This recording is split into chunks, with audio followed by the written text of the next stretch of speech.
Let's mic देश का मिजाज वेस्ट। ये है लेट्स माइक माउंटेन रेडियो और आप सुन रहे हैं वेस्ट भारत की खबरें। गुजरात निकाय चुनाव में बीजेपी ने एक बार फिर शानदार जीत दर्ज करते हुए पूरे राज्य में क्लीन स्वीप कर लिया है। सभी 15 नगर निगमों में पार्टी ने जीत हासिल की है। अहमदाबाद नगर निगम में बीजेपी ने 192 में से 158 सीटें जीतकर बड़ा बहुमत हासिल किया है। राजकोट में भी बीजेपी का प्रदर्शन दबता रहा, जहां 72 में से 65 सीटें पार्टी के खाते में गई। कांग्रेस को सिर्फ 7 सीटों से संतोष करना पड़ा, जबकि आम आदमी पार्टी खाता भी नहीं खोल सकी। राजकोट जिला पंचायत में भी बीजेपी ने 36 में से 34 सीटें जीत ली। तालुका पंचायतों में भी बीजेपी का दबदबा कायम रहा। यहां 11 में से 10 पर जीत दर्ज की गई। गोंडल में बीजेपी ने सभी 44 सीटों पर कब्जा कर विपक्ष का पूरी तरह सफाया कर दिया।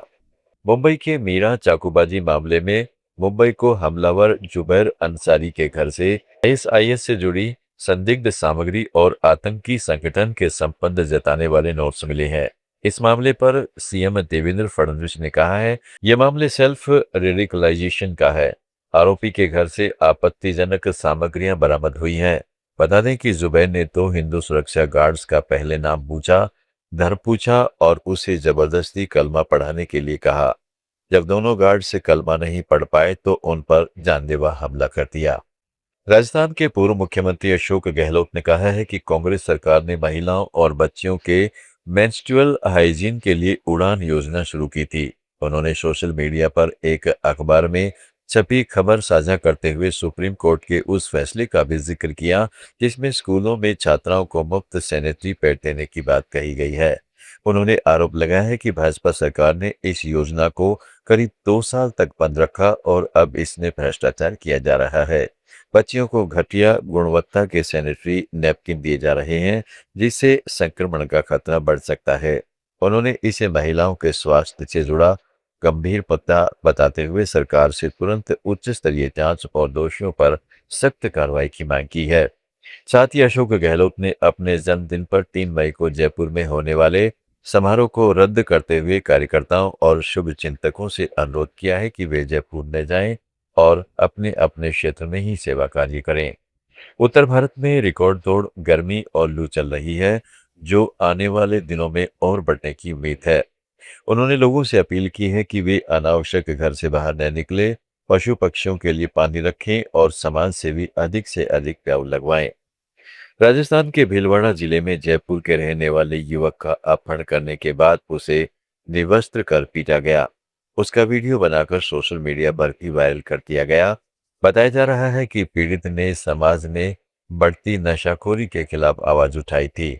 समाज के 5 पटेलों को यह नसीहत रास नहीं आई। उन्होंने युवक को झांसी में लेकर आसिंद बुलाया और जंगल में ले जाकर बंधक बना लिया। वहां युवक को पेड़ से बांधकर मारपीट की गई, कपड़े उतरवाए गए और उसके साथ अमानवीय व्यवहार किया गया। पुलिस ने मुख्य आरोपी सुरेश कुमार साहू को गिरफ्तार कर अन्य आरोपियों की तलाश शुरू कर दी है। गोवा में पोंडा विधानसभा सीट पर उपचुनाव रद्द किए जाने पर सुप्रीम कोर्ट ने चुनाव आयोग से जवाब तलब किया है। कोर्ट ने कांग्रेस उम्मीदवार केतन भाटीकर द्वारा दायर उस याचिका पर आयोग का जवाब मांगा है, जिसमें बॉम्बे हाई कोर्ट के आदेश को चुनौती दी गई है।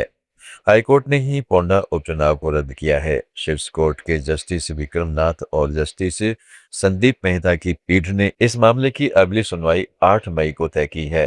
पोंडा सीट से कांग्रेस के उम्मीदवार पाटीकर ने हाईकोर्ट के 8 अप्रैल के आदेश को चुनौती देते हुए विशेष अनुमति याचिका दायर की है। राजस्थान में अजमेर के किशनगढ़ शहर में एक जूता चोर ने पुलिस और जनता दोनों को उलझन में डाल दिया है। मामला शहर के अग्रसेन नगर जी ब्लॉक और श्री कर्णी इंद्र विहार क्षेत्र का है, जहां रेलवे लाइन के पास स्थित घरों में एक ही रात में अलग अलग तरीके से चोरी की घटनाएं सामने आई है। चौंकाने वाली बात यह रही कि चोर ने किसी भी घर से कीमती सामान को हाथ नहीं लगाया, बल्कि केवल जूतों को ही निशाना बनाया। राजस्थान, महाराष्ट्र, गुजरात और गोवा की ताज़ा खबरों के इस डेली बुलेटिन को रोजाना सुनने के लिए डाउनलोड करें लेट्स माइक ऐप। जुड़े रहिए लेट्स माइक के साथ।